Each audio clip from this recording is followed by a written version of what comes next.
입시제도 바꿔도 문제는 해결 안 됩니다. 왜냐하면 제가 또 수험생을 둔 학부모다 보니까 이 교육 문제에 대해서 관심이 큰데, 저희 지금 입시제도가 큰 축이 이제 정시와 수시 아닙니까? 네. 이제 어떤 입시 전형의 기회를 좀 늘려주고 수험생들한테는 좀 부담을 줄여주자 뭐 이런 취지인 것 같은데, 근데 실제 학교 교육 현장에서는 이 두 가지 거를 다 학생들이 준비하는 바람에 굉장히 이중 부담이 큽니다. 그래서 이제 뭐 이 부분에 대해서 좀 문제점들이 지적되고 있고, 이번 기회에 좀 입시 어떤 방향성 또 변동 가능성이 있다면 또 교육 철학 이런 부분들에 대해서 좀 말씀을 해주시면 도움이 될 것 같습니다. 개성과 창의성이 중요한 그런 시대가 됐는데도 교육 현장이 과연 그에 맞게 바뀌고 있느냐는 점에 대해서는 의문이 있죠. 모두가 그렇게 바뀌어야 된다고는 하면서도 예를 들면 교육 공간의 문제, 교수 인력의 문제, 또 재정의 문제, 프로그램의 문제 이런 것들 때문에 방향을 잘 못 바꾸고 있죠.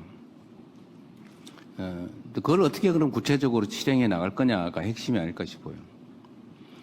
교육 내용의 문제가 그렇다면 이제 교육 과정에서 발생하는 과도한 경쟁의 문제. 이게 사실 과도한 경쟁에서 오는 문제 아닙니까?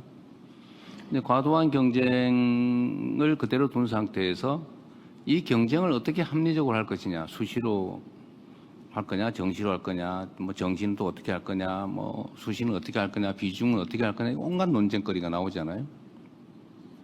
그런데 그거는 결국 지금 현재와 같은 이런 최악의 경쟁 상태를 해결하지 않으면 그 문제는 영원히 해결이 안 될 겁니다.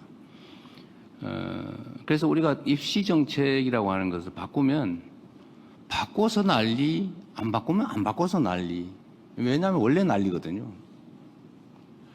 그래서 저는 교육 입시 정책, 입시 제도 자체를 어떻게 개편하는 게 문제를 해결하는 거냐.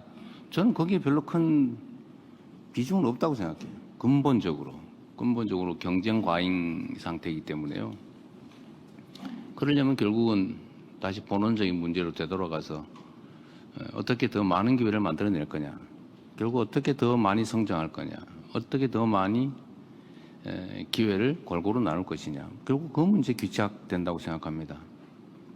그래서 교육 문제에 대해서는 약간 의도적으로 좀 전면에 얘기 안 하는 측면이 있죠. 해결도 안 되면서 논쟁만 촉발하고 자칫 잘못 건들면 또 이게 이념투쟁의 장으로 또 변질되기도 하고 해서요.